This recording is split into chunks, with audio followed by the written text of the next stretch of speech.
You're looking at police dash cam video, a traffic stop of 57-year-old Floyd Dent, who is driving his Cadillac in the city of Inkster.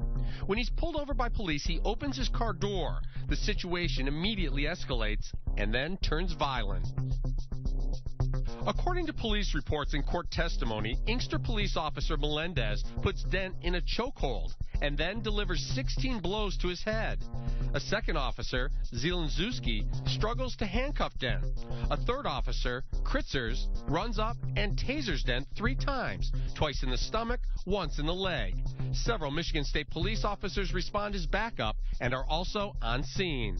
Police say they were protecting themselves. Dent says he doesn't know why he was pulled over or why he was viciously beaten. Next thing I know, officer runs up to me with his gun, talking about blowing my head off.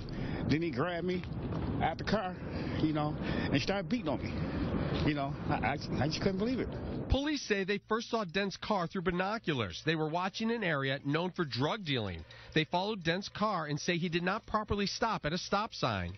They say when they turned on their overhead lights, Dent did not pull over immediately, and they believed he was fleeing the officers. When overhead lights came on, I looked. I said, wow, are they stopping me? Dent says he did not try and flee, and the video shows he drove at a consistent speed until pulling over across the street from the old police station. I had pulled over and opened my car door, had my hands out. When the car door opened, the police say they ordered Dent to put his hands up, but they could only see one of his hands. They say Dent yelled at the officers, "I'll kill you." The officers' microphones were either turned off or not working. There is no audio of the alleged threat. yr.old is Dent's attorney. That you have 6 responding vehicles and not one officer is equipped with a microphone to take down this alleged threat.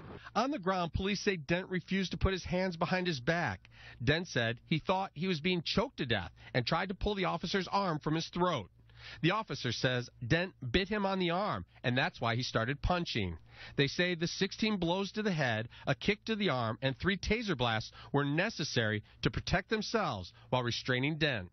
The officer, who says he was bit, did not seek medical attention or photograph his injuries. I'm lucky to be living, because I think they were trying to kill me, especially when they had choked me,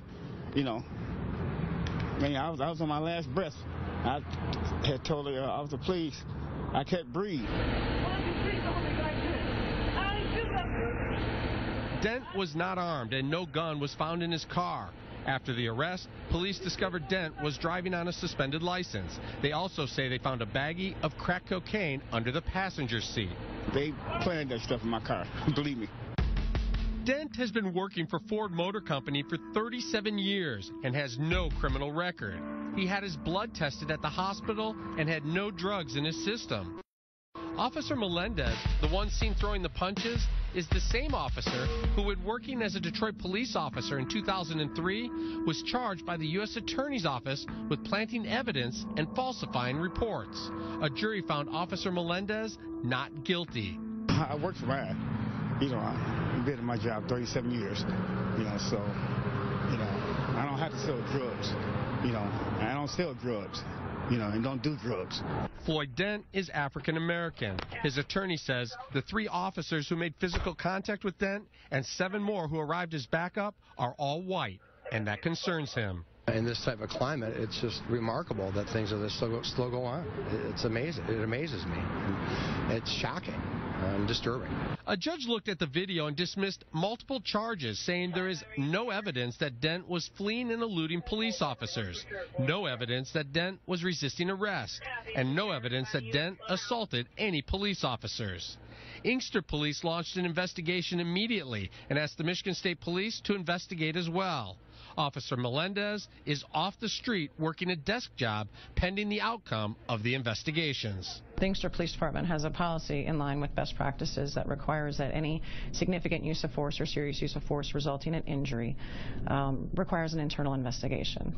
That I was notified that night of the prisoner going to the hospital, and the investigation was ordered immediately, and it's ongoing at this time. I'm getting tears thinking about it. I don't even want to watch the tape of them beating me, because I get upset.